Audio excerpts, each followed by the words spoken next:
Coming up on this episode of the Roundtable.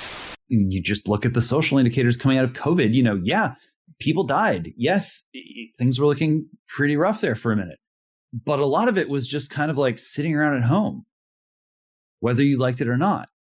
And slowly, or maybe not so slowly, succumbing to like not particularly healthy habits and ways of life, where it was not very clear whether, is it a hardship or is it easy street? Like celebrities had a lot of experience with this, where, laugh at the celebrity who boards themselves up in the hotel room, and, Lindsay Lohan drops $50,000 at the Chateau Marmont, living there for a month and having these parties. Well, it's not that glamorous. It's a lot of just sort of like sitting around, making bad choices, watching the time go by. And in a world where war and peace have been blurred together and sickness and health have been blurred together, and instead of clear episodic events where there are good times sometimes and bad times other times, you have this just kind of mush. That's hard to square with human experience and with our spiritual and physical requirements to be healthy people with vitality.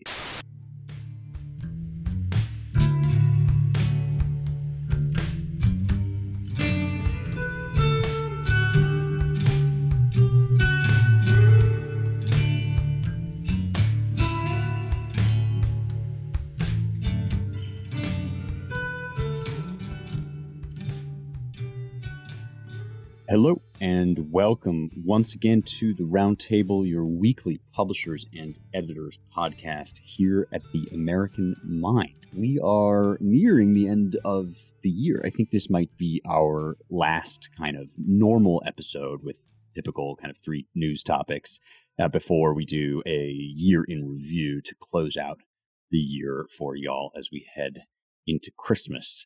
I am joined this week by managing editor Seth Barron and editor James Poulos, and we have lots to talk about as usual. But first, the correction. I am guilty of misinformation, or perhaps disinformation. I can't quite remember which kind of information. Definitely not the good kind of information I gave to you last week about the acronym GPT. I thought I was so clever. I said I've gone away and I've done some Googling, and I am doing research about what the acronym GPT stands for. I said that it was a kind of partition table for organizing files based on the GUID, that is the Global Unique Identification. I was wrong about that. In the context of artificial intelligence, a listener writes in to inform me, GPT is a variant of previous GPT AI language models from OpenAI, standing for Generative Pre-trained Transformer. Generative language models are creative, meaning they can produce arguably novel material rather than making judgments or predictions. So I thought that was very interesting, and I wanted to correct the record. Apologies to anybody who was misled into some kind of terrible, dangerous situation on the basis of this falsehood that I propagated last week. And now let's get into propagating some new falsehoods. No. Everything will be true so far as we can verify it, as we launch into discussing, first and foremost, the long overdue legalization of interracial marriage in America. Justice delayed is justice denied, but at the very least, we can be grateful that now at long last, people can marry across race. No. I am joking about the passage and the signature as of this week of the Respect for Marriage Act. It passed 61 to 36 in the Senate, which means 12 Republicans voted yes. Let me say at the outset that I think it is important, for me at least, to separate your feelings about gay marriage itself and whether or not it should be legal and in what form from the specifics of what this bill actually does and why it was introduced at this time. A lot of commentary, left and right, as I think I'm going to get into, a lot of commentary seems to me to be at least emotionally rooted in people's feelings about gay marriage, the role that Obergefell played in our, history of kind of constitutional unravelment, and less, I think, in the specifics of what's actually going on here, although, of course, there are some notable exceptions. But let me just say what this law, I guess, does, and that is it, one, repeals the last kind of effective clauses of DOMA, the Clinton-era Defense of Marriage Act, which had defined marriages between one man and one woman. And it requires the federal government to recognize same-sex marriage. So that means no individual state has to marry gays. If, let's imagine for a second, right, that Obergefell is repealed, that's the Supreme Court decision that makes gay marriage the so-called law of the land everywhere in the country. Let's imagine that's repealed. Now what's the law? The law is now not DOMA, but respect for marriage, which means no state will have to marry gays, but all must give full faith and credit to marriages that happen in other states. So if gay people get married in Massachusetts, then Nebraska has to recognize that, or whatever. The ostensible inciting cause, what Thucydides might have called a prophysis, which is the kind of like excuse or pretext alleged for doing this, is that in the recent Dobbs decision on abortion, which overturned Roe, whereas the majority opinion explicitly stated this does not affect all these other Supreme Court cases that kind of fabricate rights out of nothing, like the right to contraception and so forth. In his concurrence, Clarence Thomas wrote infamously now this sentence: "In future cases, we should reconsider all of this court's substantive due process precedents, including Griswold, Lawrence, and Obergefell." And this, set hair on fire and indicated a kind of reverse slippery slope rhetoric of the end times, that all of the civil rights victories of the past 50, 100 years are about to be rolled back, including, Clarence Thomas's own marriage will be invalidated by Supreme Court decisions that made interracial marriage legal. And so this has been the kind of impetus for, well, we need to enshrine these things in law so that they are not vulnerable to being overturned by the court the way that Roe was. I mean, Charles Kessler had a good editorial in CRB recently about Dobbs, that this kind of shows that court fabricated rights are not as secure as you might hope they would be. I'll mention one other CRB piece, which is in the latest CRB, and that's about Clarence Thomas's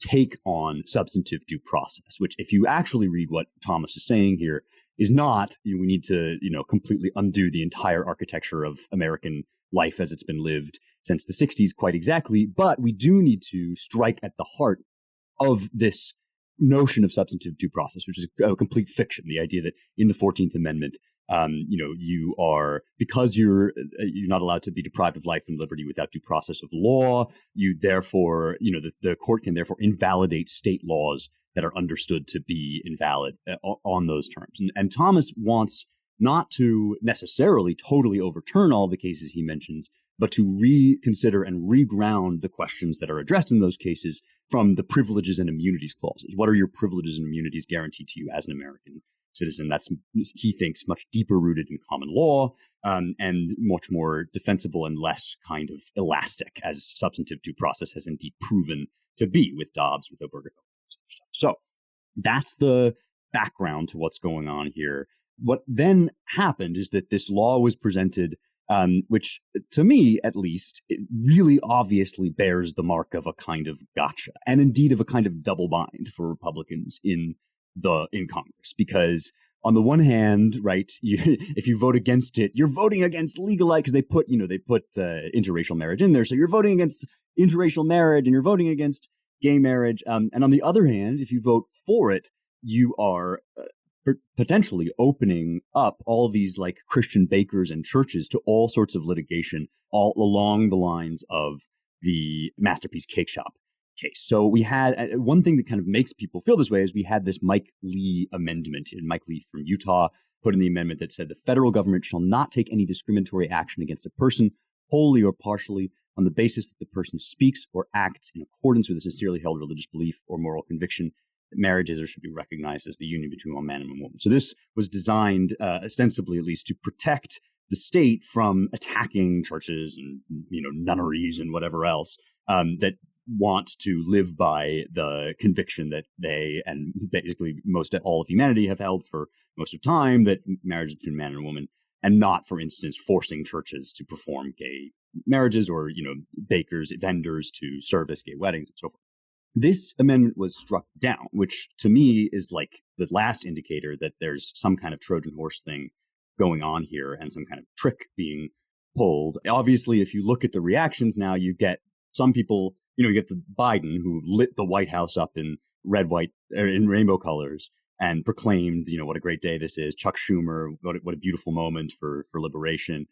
And you actually also have some on the right saying, well, look how far, conservatives basically are not, lefties are the real homophobes. Conservatives are now tolerant, which is, true to an extent that like public opinion has shifted on this anyway. And then, of course, you have people saying, any Republican that voted for this should be hounded out of office because they've fallen once again for a kind of Democrat maneuvering. But I think my question for you guys first and foremost isn't a lot of this like kind of inconsequential? Obergefell currently has not been overturned. If it is, surely there will be votes. Like, I don't see how this serves to do anything other than just like make Republicans look like fools. Am I wrong there?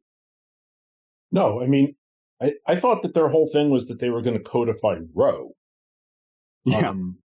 What good is this? I guess it's fine for like, if you want to have a light show in the White House and, and all of that stuff, it's just another like, like victory lap for no victory. I don't know. I don't understand something like, right. Okay. Obviously interracial marriage is not going anywhere. Gay marriage. It would all have to be subject to state votes anyway. But regarding like they say, well, we're going to codify Roe. But say they did codify Roe, couldn't the Supreme Court just say that's unconstitutional? I'm not, maybe a lawyer can answer that question. James. Well, there is, to me. Ouch. Recovering. Never practiced. Leave me alone. Sorry. No, it's all right.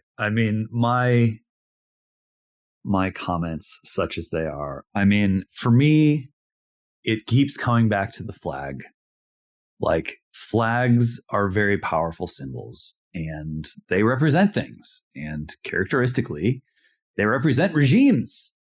And when a flag is displayed prominently in front of or on top of the highest ranking official buildings in the land, that suggests something about the nature of the regime and about the meaning of the flag. I think a Rubicon was crossed when Obama did the light show on the White House, and I think that its reappearance now is a reminder of how far and how fast we have traveled and under what pretenses between those two episodes. The meaning of that flag has transformed dramatically since Obama's stunt, and the transformation is certainly not over. We can easily comprehend how the meaning of that flag will continue to morph and expand and eat what it wants to eat, because we have seen it happen on the internet already. My favorite example is Microsoft's open source kaleidoscope of, it's beyond anything that you would label gender at this point. Over the summer, there was like a parody current flag, and, it was just imbricated with corporate logos. And it was funny, but also like painful to look at. But at least it sort of was just like horizontal stripes, mostly a few chevrons or whatever. Microsoft's is like you're blasting off into light speed into hyperspace. It's this kind of radial effect. And it is a reminder that wokeness demands a woke supercomputer. You simply cannot process and rank and adjudicate all of the identities and claims which are expanding outward from what was once a pretty small core. You cannot process those things without a global AI that is more capable of crunching the numbers than any person or any group of people ever to live. And in spite of the fact that the rainbows that have been plastered up on the White House are comfortingly familiar and seemingly natural in their gradations, what we are dealing with is firmly and increasingly shamelessly on a trajectory, not a slippery slope, but a blasting off into infinity and beyond of very unnatural identities and sub-identities and post-human identities. There is absolutely nothing to stop those things from being incorporated in, by, or for the sake of the woke supercomputer. And all of this sort of, all the kind of tropes of classic 60s civil rights activism that have been attached to this process. I really, I do not think that those tropes can survive the blast off process. I think they are being used to just extend this metaphor to infinity and beyond. They're being used as rocket fuel, and those canisters are going to be jettisoned when this thing achieves liftoff. And, God help us all at that point. I mean, people are just going to have to confront, whether you are straight or gay or some other thing, like we all bear a certain amount of responsibility for like convincing ourselves that Pandora's box was not being opened, and convincing ourselves that progress is generally good, so we should trust the process. Or, conservatism is generally good, so we should trust the process of pumping the brake. Like, it's the brakes don't work, wheels are off the wagon. Progress, this is not progress in the sense that it was meant during the Enlightenment or even sort of late modernity. This is not sort of step-by-step incremental cumulative, like that's gone. It's over. We are in a new universe, and we better all start being a little more honest with ourselves about what universe that is, and what sort of fate it holds out to us if we are foolish enough to grasp for it. Yeah, to that point, I think like the Borg, not Borg distinction, which James has been, if you are on Twitter, James has been hammering this. There's a meme you keep sharing with like the Borg and the rainbow flag, and then it's the Pam from The Office saying like, I can't find a difference between these two pictures or whatever. And this is also my big hang up about this bill, and about Obergefell. I mean, obviously, I think gay people should be able to enter into like lifelong commitments with one another that have certain legal ramifications, such as like inheritance and, visitation rights in the hospital and stuff. I think that I think that's a valid thing. And I also think that there's room for it in the American Republic as founded. On top of that, I think it's insane to claim or pretend that union, which I am in, like, is identical in every way to the union of a man and a woman. And they're not identical because men and women aren't identical. And this argument is being made now all the time. Like, you don't need to person. And so this was always my problem with Obergefell. Whenever you say like online, I think Obergefell was wrongly decided, you get the like little bots in your mentions being like, well, then you think that your marriage should be illegal. It's like, no, I don't think that. I think that the logic of this court case is the logic actually of the Borg, of the erasure of difference, of the total sameness of all things. And like, you find your own meaning of life, the universe, and everything, and all that. And, we all just kind of blast off into this future that James is describing. And I sort of, I get that same feeling from this. I mean, the desire to codify Obergefell into law, which this kind of does, although not quite. I get that same feeling from that. And I was open to like the whole thing about, well, isn't it just good to, show how far we've come on this issue or whatever. But when they turned down the Lee amendment, I just felt like, well, obviously that there is something else going on here, right? If you don't want to agree to protecting religious liberty, which is certainly a more foundational right than the ones under discussion here, then you're doing something other than trying to work out a compromise, for reasonable people who want to like live their lives. You're obviously creating and establishing a whole new vision of the person and so forth. So, I think that distinction does become clear in this debate. I also think that I get the feeling like everybody just wants a conclusive win. And that's like on everywhere in these culture wars, like abortion and Obergefell, or gay marriage, I should say, gay unions, whatever. Like everybody wants some grand moment where the discussion is settled and like their team wins. And that strikes me as kind of the suggestion. It's like what's being sold in these codification bills, like the idea that you're going to codify Roe or you're going to codify not Roe in the Senate. because the Supreme Court, it turns out, like, is not the grand final pronunciator that we all hoped it would be, right? I mean, that was the argument that was going on about, like, precedent. Can you overturn precedent? Well, yeah, you can. Like, I regret to inform you that what, a court decides, a court can overturn. And similarly, what a legislature votes for, another legislature can vote for. Like, the grand, final answer to these questions is not coming because that's not politics. Like, I actually think that the whole thing is a distraction from what if the Borg is the codification of Obergefell and Roe and, like, this kind of finalization is setting in stone of this regime, like, the American alternative is like, well, actually, we're going to have these conversations, like, state by state and within legislatures, and we're going to make compromises. And in fact, those compromises might be revisited down the line. Like, there is no final solution in politics, like, except for the ones that really you don't end up liking when you get there. Like, that's why they call it the final solution. I just feel like, maybe I'm off base here, but I feel like there is this desire in everybody to see these matters settled, whereas in fact they are just the stuff of politics. And if we're free people, then we're going to be doing that politics for some time.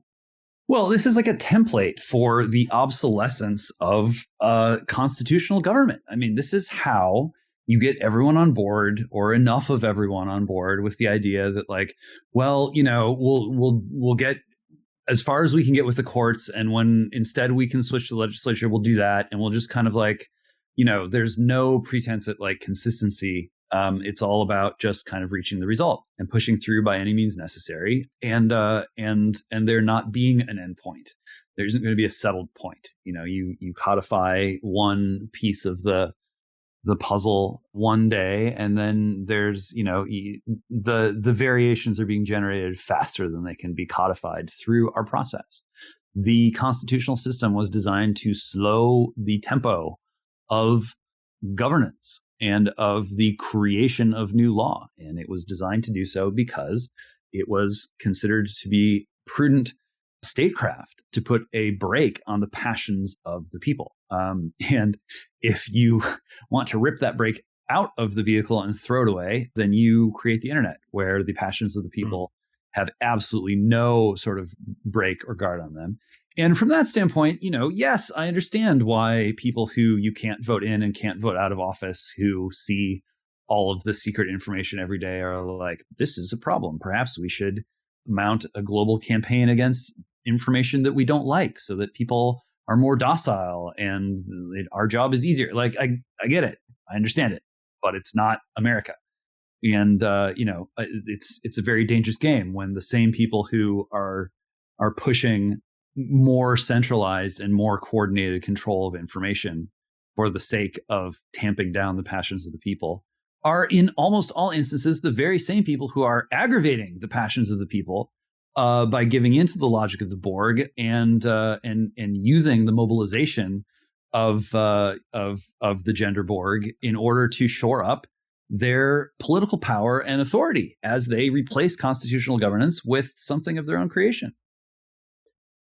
This is maybe a little bit tangential, but I thought it might be interesting. I was thinking about what you said about flags. I'm like, well, what's the real flag? And, better be careful what kind of flag you put up. Like, a friend of mine in his office building after 9/11, like, they put up this enormous American flag. And he was like, problem with putting up an American flag is then, like, how do you ever take it down?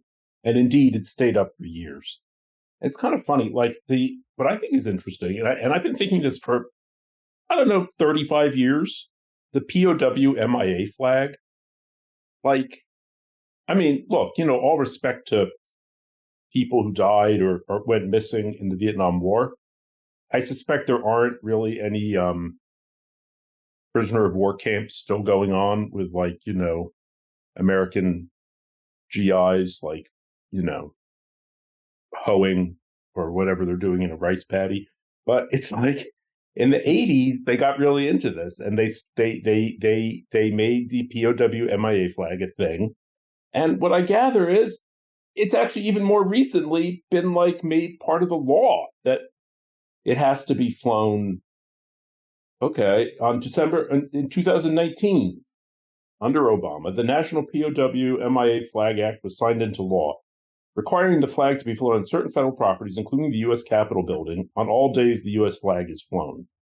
Now, I'm not saying it's bad or good. I'm just saying it's like, okay, so you get this thing going, and then like these symbols kind of drag you along, maybe. I'm not sure when the pride flag is going to attain national status. Although I guess you could argue it sort of has like de facto status as like another official flag, if not de jure status. I don't know how long, until that really becomes codified. But clearly it's sort of, I do feel like we're being dragged along behind it. And the more it's institutionalized, the more it's just kind of, the more federal buildings that are lit up in pride colors, which at this point, I mean, how radical is it really? I don't know. It should be interesting. That's a really interesting point. I mean, as you're talking, I'm thinking there's so much concern in the Bible, like especially the Hebrew Bible, the Old Testament, but also in the New, about like symbolic hygiene, to put it, right. like just taking a close eye on the sorts of symbols and practices and rituals you do, not just because like they might have some inherent value. I mean, this is why I'm always so dissatisfied with explanations of like Leviticus, where they're like, well, in fact, like shellfish can carry a lot of diseases, and that maybe that's why like that is far too practical an explanation. There's obviously something more spiritual going on. It has to do with what you're saying, Seth, that like symbols have a logic all their own. And you might think that you're just sort of adopting them for one dimension of what they have to say to you. But in fact, because of the kinds of beings that we are, because we are symbolic beings in some sense, like they come to you whole. You don't get to pick and choose from their meanings. And like, this is why idolatry is such a big deal. It's not that the symbol itself like is inherently contains the god. It's that once you pick a symbolic language, like you kind of are stuck with it in some ways, and it gathers all this weight and meaning for you, and you can't just abandon it whenever you choose to. And I do think like, the rainbow symbol was always kind of, I mean, the movement in general was always kind of confused because it had this like sameness argument, love is love, which, as I indicated earlier, is kind of like not right and not what anybody really thinks. They're saying is that like, these forms of love, many of them are licit, but like, then you also have this thing where, what's the point of all the colors? It's got to be the difference is inherently good, right? That like the more different kinds of things you have, the better and more tolerant you are. And as James is saying, like you can watch that logic just, gaining almost a life of its own in the minds of the people that have signed on for it. Well, okay. Let us discuss the question of accountability, because we visited the whole SBF FTX scandal a while back when it was kind of unfolding. This, if you will recall, is the crypto scandal that really rapidly kind of made into the news, shook and unsettled a lot of crypto watchers of various political persuasions. Sam Bankman-Fried, aka SBF, was revealed to have been running basically a Ponzi scheme where his crypto token and the funding that he was using for his crypto exchange platform was basically underwriting losses in his, in Alameda, which is run by his girlfriend or his ex. It's kind of unclear.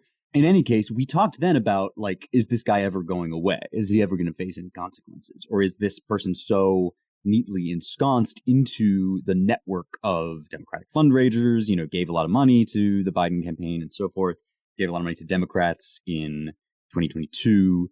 And does he have such friends in high places effectively that, like, a la so many others, Clinton, for instance, like he's just never going away?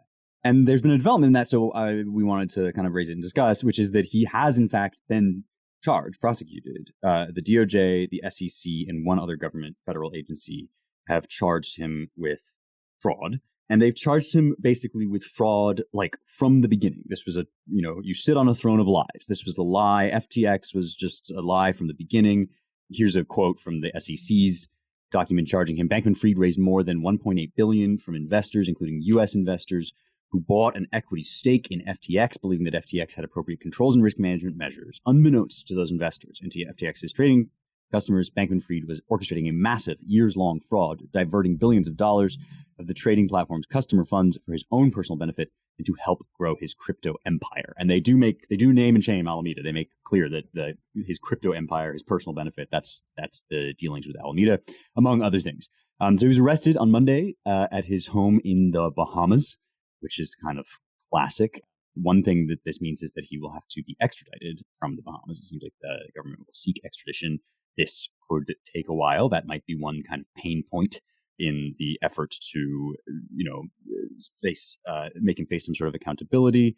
The SEC is asking that he be demanded to or required to disgorge himself, which is really just a legal term, but which I can't get over how great that is, that he disgorged himself of his ill-gotten gains with interest.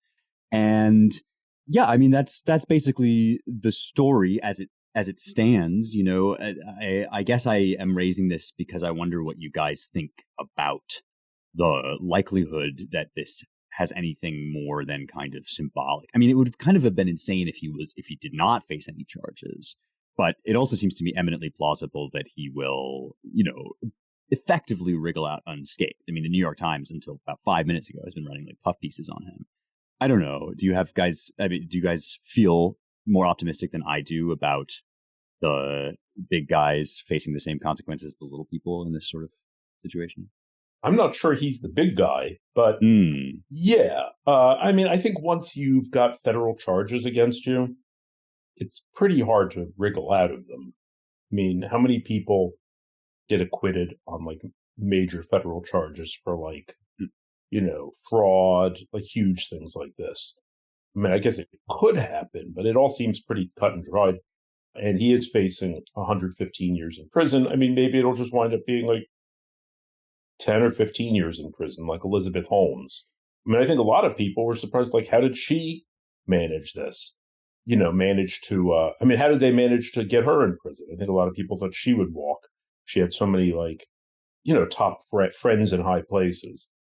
I can't imagine that he would wriggle out of this. I don't think the extradition is going to be much of a problem. I mean, he's a U.S. citizen. He committed crimes in the U.S. The Bahamas is not North Korea. I mean, why would they put up a fight? And supposedly, I mean, I was reading about this jail he's in. I mean, this jail in the Bahamas is supposedly like as bad as jails in Rwanda. I mean, oh my gosh, really? Like 6 or 10 people in like a tiny cell, rats and maggots. Like they talked to some expert who's like, yeah, people beg to be extradited from the Bahamas. Wait, okay, but so tell me more about who's the big guy, though. God, that's a really interesting observation. I don't know. Whoever set this whole thing up and as like a pass through or like donations to the Democrats, I don't know. I mean, that's a really good. I mean, maybe he's really just like that compelling and charismatic, and people were like, yeah, crypto's the way to go. We've got to give this guy billions of dollars and not pay attention to his accounting and to whether he has a board of directors or a compliance officer, and just feed him the money and let him do whatever he wants with it. I don't know. I mean, I guess that would remain to be seen. I mean, he was supposed to testify before Congress yesterday or today, and then he got right before he got arrested. I thought that was a really funny and telling detail. Like, I don't know what exactly it's telling of, but that, he sort of has this thing on the scale. He's like doing hearings before Congress right up until the moment that he's getting like federal charges slapped. Well, I mean, people on both sides were saying, well, who's trying to shut him up? I mean, okay, he's going to go on trial, but now he's not going to be making any more public statements. And you would think that the FBI or the Department of Justice would be happy to have him testifying under oath for 6 hours before Congress before they charge him, so they could have more evidence. Mm-hmm. So, I guess the other alternative that could happen is that he's Epsteined, and gallantly and to much gratitude commits seppuku before anything goes any further, and he just brings his secrets with him. I don't know. Yeah, I think that this stuff is going to remain opaque unless and until someone is able to follow the breadcrumbs across the Pacific Ocean, if not the Atlantic as well. This is international hijinks. We have known for some time that you can't really talk about cryptocurrency markets, and you can't really talk about the way that they have interfaced with traditional finance unless you talk about China. This goes back years. China famously, notoriously banned Bitcoin. This was kind of how you got money out of China for a while. You just fly to the EU and go to a Bitcoin ATM and just like pull stuff out. And we know that FTX was involved in international flows of money, and we know that SBF himself was in business with some foreign nationals.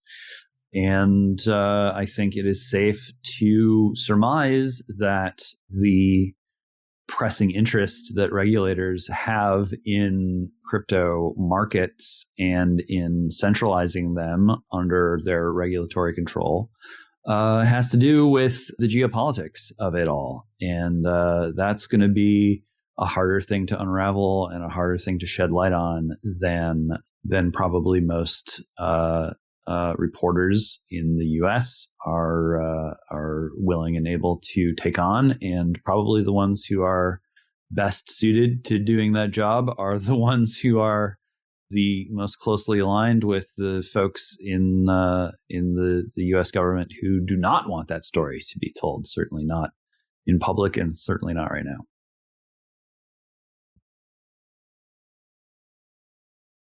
Do you think, James, that the horror at Elon Musk's ongoing sort of like Twitter takeover and this thing where like journalism is violence, do you think that that is in any way related to a felt or explicit sense among, you know, members of the cathedral, items in the Borg, whatever you want to call them, that like the free flow of information is one of the most dangerous things to this whole architecture? Or is that, I mean, is it more primal than that? Just like we don't believe in free speech and people I don't like shouldn't speak. Do you see what I'm asking? Yeah, I guess so. I don't know. I think there's a little bit of both going on. And I think, I mean, look, you know, the factionalism that is quietly at work in the U.S. government and within the, you know, let's just say the Five Eyes community of nations is real, and it is underreported, if reported at all. I think there are serious divides. I think there are rival power centers, and I think there are many of them. Just the divide between West Coast Silicon Valley finance and East Coast, you know, Fedbucks finance. That's a major cleavage. The major cleavage between Russia hawks in Washington and sort of Bidenistas who would just as soon like not really have to fight a real war for at least another year or two. That's a serious divide. The divide between USG in general and between, say, the Brits. I mean, the Brits are just wilding out over there. And of course, all of this has sort of financial cognates to it as far as the politics goes. London has been a mecca of money laundering for ages, and it took them a while to kind of crack down, and I guess they're getting more serious about it. But that place is just awash in dirty Russian money, and you know, none less than John le Carré publicly maintained that the UK likely only survived the financial crisis because it was able to tap large liquid sums of Russian mob capital. And that's, you know, and that's leaving the Chinese out of the equation. There's a whole layer to this stuff that we are just not capable of seeing. And the relatively few investigative journalists who are capable of sort of digging in, have had their hands full with, with the parts of the iceberg that have poked up, whether it's Russiagate or whether it's this FTX thing or the Twitter files. They're being kept quite busy, and so I think that all kind of boils down to some divides across those questions that you posed. There are some folks who are really, I think, very fanatical in their principles, and others who are more Machiavellian or situationist or whatever you want to call it. And there is a fight at the top of the food chain for control over the apparatus. And I think, what happens to SBF is going to probably reflect in some way on where we are in that struggle, in the same way that McAfee, Epstein, these are indicators, and it's not always easy to tell exactly what they're indicators of. But for a guy who is languishing, I saw a photo of that jail, and it does not look like a happy place. It looks like like Abu Ghraib tier, and it's not where anyone wants to be.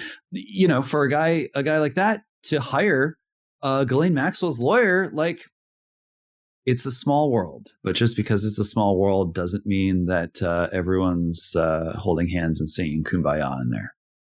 Yeah, it's interesting. The unity of the builders of the Tower of Babel, aka the OG Borg, is easy to overstate, right? The whole point is to present a kind of sameness when, in fact, there's all sorts of squabbling going on, as there would have to be when you have inherent internal rifts. And when your whole philosophy is predicated on irreconcilable differences and incoherence. Well, in any case, speaking of the Borg, actually, we seem to be doing this whole episode, I want to talk about the tripledemic. If you have been, for your sins, spending any time with NPR's podcast diet, then you will have seen this one coming a mile away. They, for a while, have been doing interviews. Basically, the first time I really noticed this was when Biden said the pandemic is over, committed the great sin of suggesting that at some point we might not be living our lives entirely according to the fiat of public health officials as underwritten by the threat of COVID. But when that began, NPR commentators and so-called experts started to say, well, this season, this winter, what we're going to have is a twindemic. And the twindemic is going to be comprised of COVID plus the flu. And the reason that the flu is going to be particularly bad this year is in part, at least, because the efforts that we have made to prevent ourselves from ever getting COVID have been so supremely effective at preventing us from getting any respiratory illness that we have none of the kind of capacity built up that we usually get year on year as the flu comes around and mutates, and we get it and we respond to it. And that means that the flu is going to be much worse. And as a consequence, we should all be prepared to do all the same things that made the flu worse again, right? We need to mask up so that our immune systems never, in fact, encounter a flu or a COVID or an anything, and just, basically hide away from respiratory illnesses until we die, I guess. This is what's really interesting to me is that when twindemic was not such a buzzword, and this whole narrative was kind of more confined to the circles where this is really an object of great concern, this argument was out in the open. And I sort of went back and looked. I was like, am I crazy? Was this not the argument? And in fact, here's the head of UC Davis Children's Hospital, Dean Blumberg. This year, quote, things are much more open, and we are already seeing the transmission of respiratory viruses like influenza in the community. It's not going to be the same. People have lost a year in terms of being exposed to influenza and developing some sort of protective immunity. And this is, the CDC has data showing that flu incidents have been minimal because of the COVID. It doesn't say because of COVID, but obviously because we've been hiding away from the air. And so this was an explicit argument that is now, I notice, interestingly, vanishing from the narrative about the tripledemic. I read this whole New York Times piece, which has been going viral today. Now there's a tripledemic. We need to bring the masks back. And it was basically like if you had imagined a kind of Soviet press release for the effectiveness of masks. I'm just going to read a paragraph from this New York Times piece. Masks work by filtering out both the tiny aerosol particles through which the coronavirus is primarily spread and the larger droplets that are thought to be responsible for the most influenza and RSV transmission. They also stop you from touching your face in case you picked up virus particles on your hands from a doorknob or subway pole. I mean, this really does read to me like a CDC release. And while masks are most effective at stopping the spread of these viruses when the infected person is wearing one, masking to prevent yourself from disease is still beneficial, particularly if you're using a high-quality version like N95, KN95, or KF94. So this is, now the tripledemic. But what's missing, so far as I can tell from this article, is the reason why we might be at higher risk for other diseases besides COVID, which is because of the stuff that we did to supposedly prevent COVID, which means that there is no end point to this logic. I mean, this is literally a recursive loop. It inherently, reinforces itself. And it is, in some sense, a making explicit of what we always knew was the case, which is like, if you take the logic that we applied to COVID and you apply it to all the diseases that were already out there, you'll find no limiting principle to stop you from just saying you should always be in masks, you should always be locked down, because you'll always have respiratory illnesses out there. And in fact, the more you protect yourself from them, the less your immunity your body will have for other ones. So anyway, the other quote I wanted to read from this article is, frankly, this is Dr. Abrar Karan, an infectious disease fellow and postdoctoral researcher at Stanford Medicine. Frankly, to prevent transmission, neither antivirals nor vaccines have done a great job. So, like, the whole thing where you're going to get vaccinated and you won't have to wear a mask anymore, like, we're just kind of giving that up now. I don't know. It's pointless, perhaps, to rehearse the, vacuity and absurdity of this form of logic in itself, but not pointless, I think, to raise this issue of, okay, so this is now now one vision of how the future works, right? This is like a dimension of Borg thought. And we're now living in a country where I, in Nashville, had completely forgotten that COVID was even a thing until I was at a party and somebody was like, yeah, did you know that in New York, if you're an actor, you still have to audition over Zoom for performances that will take place in person? And I was like, no, I did not. That's completely insane, except that, right, I mean, people are now living in within the same borders. We are now living in Borg country and Normalsville. And I just wonder what you guys make of all of this. Is this a last gasp, or is it just sort of the quote unquote new normal? No. I think it is the new normal. And it's not just the difference between New York and Tennessee. I mean, even in New York, I go about my daily life. I don't, you go into stores and I haven't had to put on a mask in a long time. But certain places, there's certain corners, weird, independent bookstores or certain museums. There are these odd places where they're still very careful about it and very kind of finger wagging. See, here's what I think. And this is what I hope happens, is that this never again becomes a legal issue where where the state is mandating it. Rather, it's kind of fans of COVID fans, COVID enthusiasts, will maintain their interest in it. And the same way, people who are really into the Marvel Cinematic Universe. Or have you been reading my Twitter feed? I just tweeted a whole parody about this. Anyway. Oh, really? Whatever the new iteration is, it'll be really exciting. Oh, Wakanda 3 is out. And, oh, did you hear that RSV 6 has mutated? And now it's going to be called this? So, I personally don't go to see the Wakanda or, the Batman movies or whatever, And I don't really care that much if RSV is mutated again. But some people do. And, more power to them. Yeah, sure. Oh, great. Okay. Oh, so you're wearing a mask. Okay. Look, I don't want to be glib. And look, obviously, if I or any of my loved ones got really sick with some horrible respiratory illness, it would be horrible. Or if anybody gets it, it's horrible. But that's always been the case. So, I don't know. I mean, I'm sort of hoping that this just kind of becomes okay, yes, the obsessives can keep doing it and everybody else can just, God bless. Great. Okay. It's the Pandemiverse. It's the Pandemiverse, right? Yeah. Marvel Cinematic Pandemiverse. Interesting. Yeah, to me, this is all of a piece with the Western elite decided that there should be no more wars. Like, war is bad. We should not do war anymore.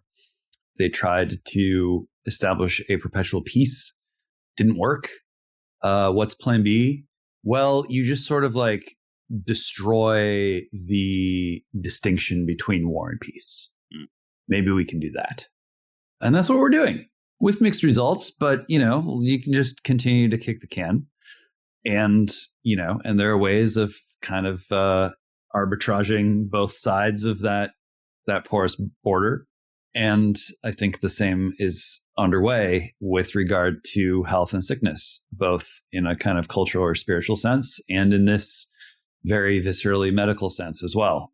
There are definitely powerful institutions and constituencies who will benefit significantly from a world in which there's kind of this permademic of mutating things that require a medical administrative regime that intervenes routinely into people's intimate lives, into their bodies, perhaps into their mitochondrial DNA or what have you.